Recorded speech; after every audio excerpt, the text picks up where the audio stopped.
Heshtja e kryeministit të Kosovës, Zotrit Kurti, është më shumë se një mungesë e mirësjelljes? Për mua po. Ishte tronditse dhe pikëlluese ngjarja në Koqan të Maqedonisë së Veriut. Edhe për neve ishte po ashtu. Por ai ishte po aq i ndjeshëm kryeministri i Kosovës kur u dha lajmi për ndarjen nga jeta te babait e ish-presidentit Thaçi. As në mesazh ngushëllimi, as nga kryeministri Kurti, as nga qeveria e tij. A thua, vlefi personali i Kurtit shkon deri aty sa të mohej edhe respektin bazë për një familje që dha shumë çka për shlirimin e Kosovës. Bac Haxhi Thaçi nuk ishte thjesht një prind. Ishte edhe ai një simbol i qendresës, një baba i luftëtarëve të UÇK-s, që njëri nga ata po vazhdon të gjykohet padrejtisht nga gjykata speciale.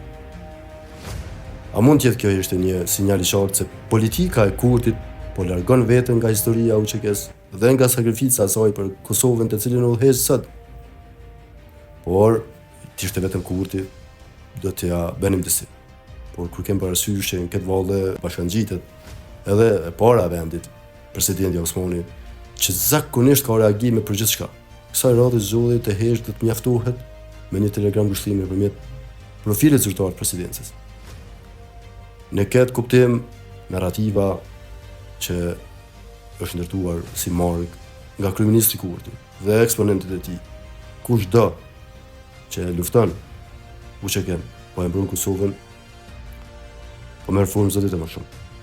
Dhe kjo shkon në frymën e asaj që sa më shumë mohohet UÇK-ja, aq më shumë legjitimohet narrativa atyre që e luftuan Kosovën. Dikur edhe sot është rastishme apo një politike mirë menduar. Unë mendoj kjo e fundit.